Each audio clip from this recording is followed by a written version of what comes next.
Look who's here. We are finally at the Sticky Paws Studios. You're going to see these things everywhere. We're going to have Sticky Paws everything and Junkies everything. But I feel really special to have my friends here with me because I feel like a band where like you take 4 of the best musicians in the world and they sit down at Benny's in New Orleans, which is across from Tipitina's, after everyone's played, and you end up with like Paul McCartney, Mick Jagger, and then you have like Bob Marley, and of course over there we have Boy George, and this eclectic group. But like honestly, I sat down going, talk about a powerful conversation. This is like a band getting together and jam. So we're gonna jam here at Sticky Paws Studios with Jon Orlando, Glenn Lundy, and the Shank Dilly. That's Shawn Dill, Dr. Shawn Dill. Gentlemen, I just want to thank you all for everything that you do, and this is super exciting. I'm at the Superbowl, been with fairly well-known individuals, 35th Super Bowl that I've been to. And now you're stuck with us. Highlight. This is a highlight, Jon Orlando. The highlight of my day, hanging out with you guys and just rapping. So I figured we'll do a little rapid fire. I'm going to come up with a subject matter or a topic. You guys, we're just going to riff off of that. So let's start with some of the better things. Gambling. What are you thinking, Glenn Lundy? I'm thinking that fucking love gambling. Thank God, because we get a free suite and free food at Caesars because he loves gambling. Yeah, I love it, and because I love it, I stay away from it most of the time. That's why your voice sounds the way it does. It used to be a problem.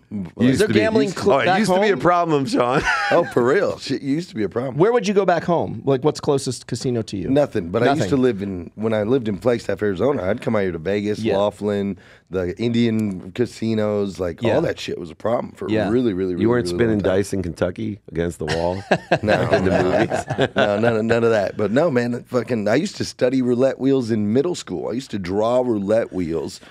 But I knew all the different things. Roulette wheels. I studied blackjack. I studied all the games. I wanted to be a pit boss. That's right. I wanted to go to UNLV and I wanted to be a pit boss. Dude. You'll appreciate this. The old school roulette wheel is the best. The one that's like a deep dish where the ball just drops in. Now it has that. It does this. Oh yeah. It's no good. It's they had to switch shit up because you can get all the rivets and pattern. But yeah, man. So I freaking gambling, love it. Try not to do it very often. And you grew up around Vegas and in Vegas. You are Vegas. Yeah, my dad takes the blame for my gambling addiction because he's like, it's my fault. The Riviera coffee shop, you hand him a Keno ticket, and my dad would just put up the money like, pick a number. If it comes up, you get $1. If you get, 5 numbers, you get $5. And I'd be making all these Keno tickets. He's like, I hooked him. I love it. Yeah. Shit, I didn't even think about that. I let my kids do that at the local little bar in Paris, Kentucky. Pick out numbers for little Keno. degenerates you're raising over there. Do not.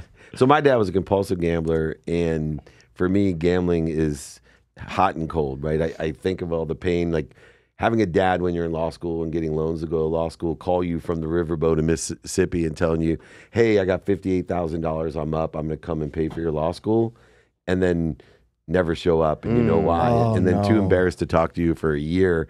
But nonetheless, that's a real deal? Real deal. A year? Wow. Yeah, and because of shame. And ironically, I always enjoyed gambling, but always had that caution there. And then I started dating my wife, and I think this will show you. Her dad was a compulsive gambler, but the lessons she learned were a little different than me. So our very first date in Las Vegas, right? We live in San Diego at the time. Yeah. So I fly out here. Super, I've outkicked my coverage. You guys know my wife, right? So I'm sitting there going, oh, she is so hot. And I win $4,000 playing craps, right? I buy in for $500. Right. I'm the kind of guy, I walk away after $1,000 because of that caution, right? And so I'm up $4,000 and I'm with my dream girl from the 4th grade. Wow. Super hot. And it's only like 2 a.m. So I'm thinking, this may be one of the best nights of my life. Yeah. And we walk by the stupid Wheel of Fortune machine, right? And she's like, please, I love this machine. I'm like, of course, here. Yeah. $100. She wins $2,100 on the first goddamn roll. Come on. And then I'm like, awesome. Let's go to the room. It'll be the best 30 seconds of your life. This is going to be amazing. And she's like, no, it's hot.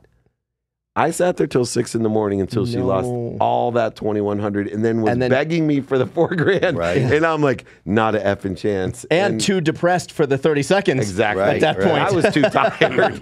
Exactly. Yeah. So that's my best gambling story. But I do think that when it comes to entertainment, yeah, if you have discipline to consider craps or roulette or poker as an entertainment fee. Yeah. Especially like if you look at what the Sphere costs to go, which is awesome, by the way, or some of the other things you can do in a night, you know, $14,000 club booth with drinks. Right. Yeah. I think it's a bargain to stand up at a craps table for $500 to $1,000 in a night, scream your butt off, drink. It's one of the best times for the money. Yeah. Don't spend 14 grand on a table at a nightclub. Just blow 4,000 at the tables and keep 10. No, I say that as my girlfriend works at a nightclub. Probably not the best. Don't bite the hand that Sleeping feeds you, out Johnny back boy. tonight. All right. All right, Mr. No. Fun. Drinking Mr. tequila. Fun. The silent assassin over Yeah. here. Graduated chiropractic college 1995. Moved to San Jose, Costa Rica. 1995. San Jose, Costa Rica is the home of offshore internet gambling. Yeah. So eventually I make a little money. It takes me a couple years. All of my neighbors are bookies. So here's Online bookies. Online bookies, yeah. Most of which are not allowed back in the States. All of the popular ones at that time. If they want to keep their money. If they want to keep their Bodog, all those places. Yep. Bet Chris. Even Yep. Yeah. Math. So I think and this might be the segue to the next topic. If we can separate the culture from math, we can separate the culture from their money. So gambling's all about math. It's about odds. Statistics. And that's why baseball's the easiest sport to win, right? Because it's all statistics, right? It's all about math. And also you can never win if you get the closing line. So don't wait. Everybody that's walking up at the end, you're getting the closing line. The betting public has bet the line to that closing line. Yep. And the books have leveled out, right? On both sides of the bet. So now you're the sucker. You're basically betting on the 50-50 here. Early lines, that's where the money is in math. I think that if you understand math, that's what keeps you from going in and taking wild bets even at the casino. You have to know math. If you don't know math, you don't know money. Well done. Don't know math, you don't know money. So let's talk about knowing money, because you're right. I love math and I love being on time. Where else do you think, and we'll circle back, I'm going to start with mathematician over here himself. He kind of looks like Poindexter. More importantly, Boy George. Shawn Dill, the Shank Dilly of himself. Where do you think also we can apply that same type of philosophy where math should dictate what we're doing? Well, everything we do, I think, is mathematical. This also, I'm not making it political, but this whole thing of like Common Core. If we can confuse you about math, we can confuse you in essence about life, right? We can take away your ability to reason, to apply logic. So yes, time. We also have then just the calculation of, even in relationships, that comes down to math. It comes down to you talk a lot about quantifiable value, right? And quantitative value. And so really what we're doing is if we eliminate that, there is no quantitative value. Everything is abstract. Everything just doesn't matter. Everything becomes subjective. So I literally think that in all elements of our life, math is a core principle. And look, I'm half Japanese. Asian people are typically known for being good at math, right? But only if it's eyebrows up. If you're half Asian if it's the waist down, you're screwed. Oh my God. You're kind of like a Jew, like me. Who are also people always tell me, I swear to God, they're like, oh, dude, I'm half Jewish. I'm like, I hope it's from the eyebrows up. But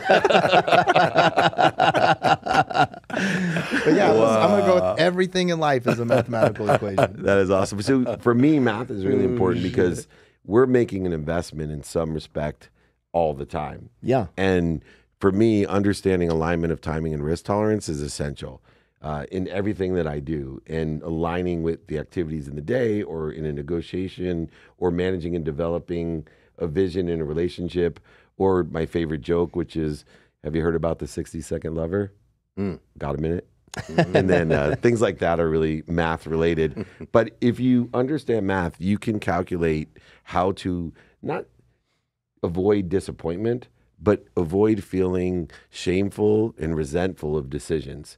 Because if you know your timing and risk tolerance in a decision, if it's aligned with the timing and risk tolerance, you may be disappointed that you didn't win the lottery, but you're not shameful or resentful that you bought the lottery ticket because what happened aligned with the timing and risk tolerance. And I wish more people would use that math before they make especially important decisions, like buying a house or paying for education. Because if I can get people to align with math, the timing and risk tolerance in any investment, substantial investment, at least I can keep them away from interfering with continually trying and pursuing their potential because they're not resentful or shameful in the decision that they made. I love that. I have a question back to you, Nice. Math. So do you see playing the stock market the same as gambling? Is there an argument to make that it's the same? And is there a world in your brain where blackjack could actually make more sense if you could manage your bankroll properly than playing the stock market? Absolutely. But now we're on to stock markets. Nameless, faceless people control the game. So that's an interesting part. So if you are one of the nameless, faceless people and can manipulate the market, then no, then you're winning. But if we are the people that are coming in, then we are actually at a disadvantage.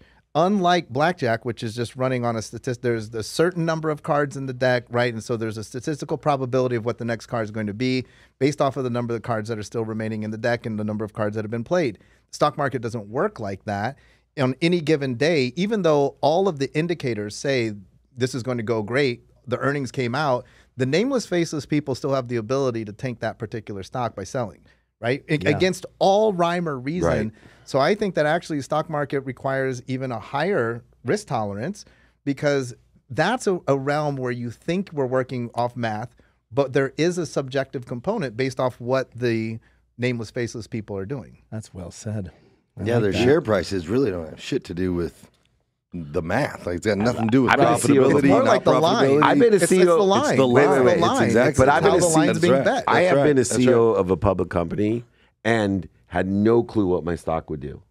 Because of that. Like they had all the shorts against it and you didn't know who the soft hands or the hard hands were. And there was so much manipulation of where it's at. And even if you guys have read Isaacson's book on Musk, when he bought Twitter, there was so much literally manipulation and muscling going on with the world's biggest billionaires, including Musk, where, this guy's like, I'm not going to convert my shares over into the private Musk company.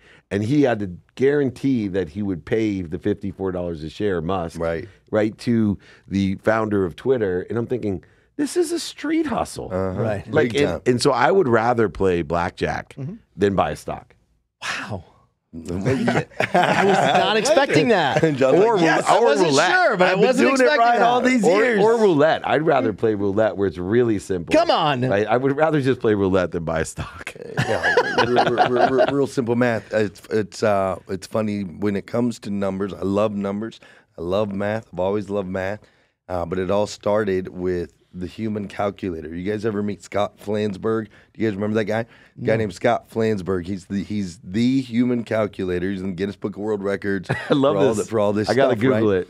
And so back in, I guess, me and James were 12, 13 years old. So whenever that was, 33 years ago, me and my buddy James were sitting watching TV and a commercial came on for the human calculator. It was an infomercial for the human calculator. And this dude's doing all this shit. And me and James are like, wow, this is freaking crazy. Well, James was my rich friend. So James picks up the phone. He orders this human calculator thing. Comes in a few weeks later, whatever it is. James looks at it. He's like, dude, you take it, man. I don't want to do any of this stuff, right? So I dig in, dude, and it's the craziest thing. It teaches you why so many people struggle with math and how to fix it, right? So we learn to read before we learn how to do math, and you read how? Left to right. Left to right. And Unless you're Hebrew. So you so you spend all this time learning to read. You program your brain to go left to right, and then they start showing you math, and they tell you what?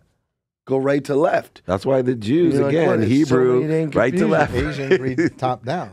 Yeah. So Scott Flansburgh teaches Top down. left to right. Like if I've got 2-3-digit numbers, 243 and 697, I'm just going to add the 2 to the 6, and I'm going to add the 4 to the 3. So you're doing a running total in your mind, and you can do multiplication, division, subtraction, all that stuff going left to right. So I learned it that way, and Math has always been a huge part of my life. It's gotten me, it's, tons of opportunities. It's gotten me jobs. Half of my success I can attribute to Scott Flansburgh. And what was crazy is when we were on Clubhouse and Clubhouse was popping off everywhere. When you were in charge? He popped into the room. When you were in charge? Scott Flansburgh, yeah. I was That's like, awesome. human calculator. So I got to thank him for making his tapes 30 years ago. All right, Johnny Orlando, Yeah. to this measure, we all have learned lessons, paid the dummy tax. And I'm always curious in financial literacy and understanding all the experiences we've had. We've made more money than most people. We've lost more money than most people and gained it back. What is the one lesson you wish, financial lesson, not the whole ask me for help thing, but what's one financial tip or financial lesson that you've learned that you wish somebody would have told you when you're 18? Oh man, so many. I grew up. I did not respect the dollar, man. I didn't at You all. lived in Vegas, bro. Yeah, I mean, growing up the way I grew up, I just, it was basically silver spoon. I wouldn't say I was spoiled. I had a good attitude, but I definitely was not in the world of reality when it comes to like what it takes to make money, save money, all of that stuff. And I blew through so much money. Like my dad once told me, multiple times, he's like, just take 10% of what you make and put it away. Just take 10%. It just doesn't exist. And by the time you're now 50, well, I'll be 53 now. I'm 54. I'll be 54 in September. Thank you. He was like, by the time you're 50, you're going to be loaded. Just 10%. Just keep putting it away. I wish I would have done that. I wish I would have done that. That is amazing, right? The simple things to do are simple not to do. Yeah. He even went as so far as, I remember, I was already like 25 maybe. We're in Beverly Hills. He drives me down El Camino Street, which is where WME is, right? William Morris. And he goes, they own the whole block. That whole block on both sides is WME, right? He goes, you see this whole block? I go, yeah. He goes, you see that whole block? I go, yeah. He says, don't ever underestimate the power of 10%. That whole block is built off of 10%. That's what they take as an agent, right? 10%. Right. Yeah. Incredible. That's the way Lee Steinberg did it at 3%, which was the cap for the NFL as an NFL agent, 3%. And it's amazing as we looked over that beautiful island there in Newport Center Drive, the power of 3%. How about you, Shawn?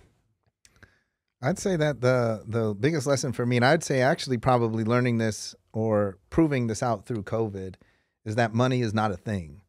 And I think that's a super, it's powerful. If you grow up in a 9-to-5 family like I did, money is a thing. You're trying to get it. You're trying to save it. You're going after this thing.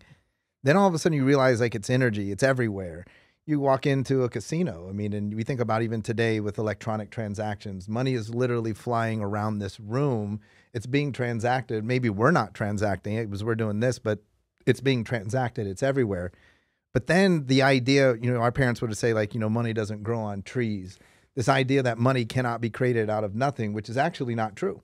Money can be created just out of thin air. You can provide value. You just show up. You decide, hey, you can just print the shit if you're a government. Well, that was what happened. You don't have to right? print it. Just give somebody a loan on a house. Well, that was a big lesson. I think you've got $400,000 out of nowhere. Yeah. Well, through COVID, that was the big thing. Is people said like the government's printing money, and I actually looked into this. It's interesting. The government actually has bank accounts at the major banks, and all they do is unlike us, they just have the ability to just type in $1 trillion and then bang, it's in there. And so there is no printing anymore. They didn't have to like say fire up the printing press. We're doing these COVID relief checks.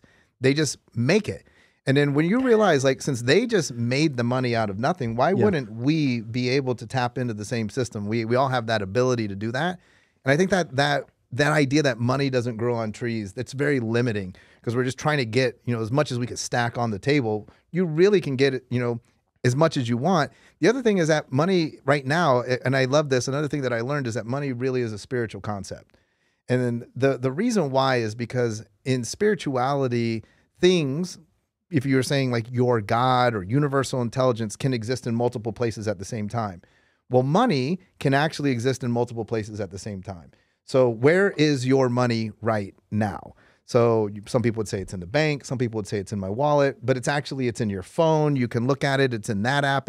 Your money's anywhere you want it to be. So it's everywhere and nowhere. If you can really land and grasp on that, then it really has infinite possibility to be created, but also, like you were talking about, it has infinite possibility to be destroyed. In that illusion, Glenn, is my lesson that I learned. And it's perceived values and illusion, bottom line is math. And this idea that the better we get in the illusion of articulating the quantitative value of an illusion, and the comfort level in which we articulate that value creates more value in the illusion. But you need to know both in any transaction of money. You need to know your comfort level of articulating a quantitative value of an illusion, but also the math. And once you know that, every single one of your transactions is at ease, because you know that you can increase the value of anything by being comfortable in articulating the illusion, but also you know when to walk away instead of negotiating against yourself, feeling shame and resentment because you gave it away too cheap. So you need to go in, practice in rehearsal of the quantitative comfortable execution on your perceived value or illusion, but also too many people just don't know their bottom line. And if you know that going in, all of the things that I do today are so much easier than that whole buying, selling, and losing and winning. It's just understanding my future relies on my comfortable, confident ability to articulate an illusion. Amen to that, brother. You were homeless at one time. Anything about money that's changed from your mindset when you were lying in front of my beach house on the beach homeless compared to being one of the more wealthy friends that I have? Well, just, you know. Can I borrow your private jet? Or anytime, bro. Anytime you can borrow the jet, of course. Thank you. No, man, I think the biggest lesson that I've learned that I wish I would have learned sooner is that we are stupid animals and we believe things that just simply are true, right? We have these agreements, right, that we've made in our minds that came from our parents and then maybe came from their parents and came from their parents. Genetic and energetic inheritance. Right, for thousands and thousands of years, right? And so I'm just, especially as I'm starting to get up there a little bit in years, I'm just starting to realize, right? I'm starting to realize, like, golly, man, I'm so dumb. There's so many things I don't know. I agree with that. Finally, I agree with something that Glenn said. Yeah, right? Like, there's so many things I don't know, right? I think I'll put it this way. In my 20s, I thought I knew everything. Yep. In my 30s, I realized I knew some things. Now I'm in my 40s, and I realize I know nothing. Of course. Right? Yeah. And then in your 50s, you realize you forgot everything you did know. Exactly. And you're back to knowing nothing. So especially around money, Jane, just all the... as now that I have my own company and so on and so forth, there's so many things with taxes and the way things are set up structurally, and I'm just looking back going, golly, I wasted a lot of time not learning this stuff. Like, I should have been reading books about this stuff when I was 15. Someone should have been teaching financial literacy to me at some point versus me learning from my broke parents who learned from their broke parents who learned from their broke parents. All right. Last thing as we finish up. We've all been influenced by different people. We've been and seen and read all types of things. If you could, in all of history, sit down with one person for an hour, dead or alive, who's it going to be? We'll start with the Shank Diller. Oh, man. Yeah, mine's boring though. Is it? Yeah, It makes something else up. It's an illusion. Well, no, we talked about this at least today. I'm gonna go with B.J. Palmer. He is the founder and developer of chiropractic. I just think that The Green Book. he wrote 39 books, right? Yeah. He wrote extensively about this philosophy that there is an innate intelligence, that the innate intelligence of the body heals the body as long as it's not interfered with. And that philosophy applies physically, but then, meeting you, and you're already talking about this, you talk about interference and alignment, which is a chiropractic concept from 1895 that you're applying then to life, having never even read that. I think that, man, we just live in this world where every solution that we're looking for on the outside.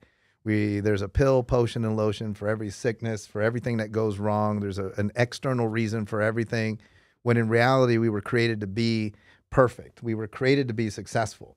We were created to be healthy. But if we interfere with that, we become sick. If we interfere with that, that's what you talk about, then we become in a state of lack, in a state of dis-hyphenated ease. We lose ease. And how do you come up with that? I mean, I also would like to sit down, though, with the first person who figured out to take the peel off the orange. Okay, I got to hit this on the invention side, then I'll give you my one person, because I have to hit on this, because this is my entrepreneurial lesson, is that the majority of the people on Earth sit on the toilet 1 or 2 days, 1 or 2 times a day. Right. Almost everyone on Earth now. Mm-hmm. And for years, they sat there staring at this toilet paper holder that had a spring. And that thing caused all kinds of problems. It would get lost. It literally didn't work. We all know exactly the problem with the spring toilet paper holder. Wait, you lost that thing? Yeah, I live in a fraternity. Have Anyway, you? Yeah. You've lost the No. Oh, you haven't seen houses that don't have I've them? lost the thing. Yeah, I the have thing. 7 kids. Okay, but nonetheless, my kids think about lose this. everything. There's all these people out there that are supposed to be co-creators staring at that thing 1 or 2 times a day. And nobody thought that maybe it'd be a better idea just to take like a stick with a little knob on it so it doesn't fall off. I look at every toilet paper holder now going, how the hell did I think of that? Like, I'm trying to make money some other way when I could have just said, right, you know what, there's a better way to hold this toilet paper. And but you know, my initial thought always was Jesus, because and the reason I wanted to sit down with Jesus originally was because I thought I could solve so much today of confusion if I could sit down and then be able to say, hey, you know, number one, this is what this guy, he existed, and this is who he was and what he thinks, and I'd have a whole list of questions. But I'm moving towards someone new, and it's because I study him so much. I'm almost to the point away from Jesus to Einstein. Wow. Because almost what you say, like, how the hell did this guy download or understand so far ahead of every other Nobel winner, all the geniuses, and then also become the biggest and greatest brand ever created in the world still today, with no social, no TV. This guy, I was in Kenya on the Masai Mara with the Masai Mara warrior, and I said, hey man, if I asked who the biggest genius in history is, who would you say? Without blinking, this warrior said Einstein.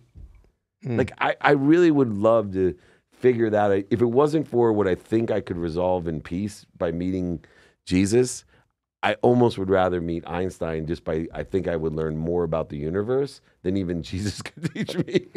Well, one thing I wanted to say on that. Yeah. So I think it was you that was talking about Oppenheimer. Yeah. Right. And then Einstein's role in that show or that movie.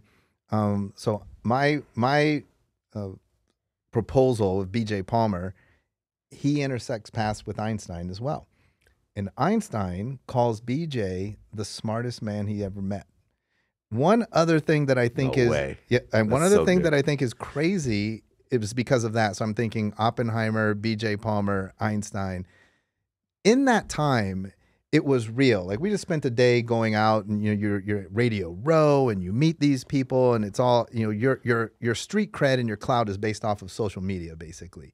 At that time, it was real. You had people that traveled around the country, sat in a group, and either you could hold your own or you couldn't. Right. If Or you lecture. Yes, or lecture, right? But everybody knew, like, okay, this guy stays, this guy stays, this guy stays, get that one. He doesn't know what he's talking about. It was very clear. In today's world, that's super clouded because it's easy to be someone that you're not on social media. That's so good. Yeah. I mean, obviously, there's so many, like when you talk about inventors, early on with Jefferson. I mean, there's so many. So but I'm going to go more modern. It's Steve Jobs for me. I don't know if anyone has changed the world more, or at least been the catalyst to like really open the floodgates with technology than Steve Jobs. Did you ever meet him? I never met him. You met him? I have, and I also nice guy or no? So most of the geniuses are on the spectrum because they vibrate at a different frequency, and so I never met Einstein, but I bet he was. Musk definitely is. Jobs definitely is. And Zuckerberg definitely is. And so when I met him, it was very, I just was with Dropbox yesterday, and the CEO, founder of Dropbox, billionaire, it was the same thing. They just vibrated a different frequency. So when people are on the spectrum, they're less empathetic and less emotionally intelligent. And that's what Musk gets blamed for all the time, right? Yep. He just doesn't have the capacity to feel. And that's the way I felt with Steve Jobs. It's just that, almost like a robot, almost. Yeah, just no empathy and extremely fierce in achieving what they want to achieve. Focused, the drive, but the definite genius was there. And just what I love about Jobs most, and what I respect, is that he's the first true entrepreneur at that level of changing the world that was more concerned about the consumer and their experience than their own invention. Like his magic, look, I was CEO of the world's first smartphone of that company. It was a Windows CE device. It wasn't an Apple device. It was called the PCE phone. But they were only concerned about the technology.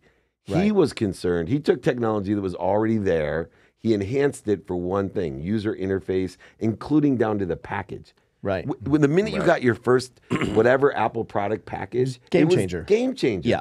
You felt almost like in love with the box. Yep. And how easy when you just open it up and it worked compared to your ThinkPad. Yep. That's what He made understood him both sides of it. Definitely. Which is almost. And Wozniak helped execute, just like Musk has these genius engineers that execute on his vision. Just like, by the way, Einstein wasn't a great mathematician. He was a theoretical physicist that has understood applied mathematics, but he would have to have the mathematical genius prove out his physics theories. And I think Jobs was the same way, and Musk is the same way. You're up. You're up. Britney Spears 20 years ago, Margot Robbie today, Jennifer Aniston, Lisa Ann 25 years ago, Lisa Cindy Ann Crawford. I could name like Kelly Bundy. Look, I take Christy Brinkley today at 70. Whatever Christy Brinkley is doing, everyone needs to copy. Exactly. Seriously. My wife said the other day, she goes, I hope I look like that when I'm 70. I'm She's like, me too. The female Dick Clark, right? It's like, it just doesn't age. Like you, bro. But no, on a more serious note. Oh, I thought you were serious. Well, Me too. if you can only spend, I wanted to swap. If you can spend time with one I wanted to person change my answer. for a long time, I want to change my answer. Might as well be good to look at, right? Yeah. Ultimately, my initial thought also would have been Jesus, as far as the most impactful influencer in the history of all time, is the way I look at that. But since you already said that. But let me say on that, because you said that and you said that. You know why I would not pick Jesus? Yeah. Why? Either it's going to be something absolutely Disappointing. Yeah, it's either going to be life-changing and because there's both sides. There's people that was Son of God. And there's not a lot of argument of whether or not that's an individual. So we bring, and then it's either like, whoa, my whole world, my belief system was validated and holy smokes. Or he's like, no, I was a prophet. I was a contractor. Yeah. So you need your door hung. So that could be one that you like go away. Like I had my one wish. Yeah. But here's the thing though. Like Jesus, God, not God, doesn't matter. Jesus, in a time period, multiple thousands of years ago, his life has shaped everything that our entire world. That's what I was saying. Unless he sat with you and was like. No. But I'm just saying whether he. But it was a guy named John. His life, he walked in a certain way that his light and his impact on this planet. We base our time, what year we're in, everything. Everything's based on his life. So whether he carried his life as a carpenter putting up sticks, but he talked to people a certain way, obviously he was impactful, right? Whether he walked on water or he nailed in pieces of wood. That we're talking about the dude 2,000 That's why I years later. wanted to talk. So that would be my thing.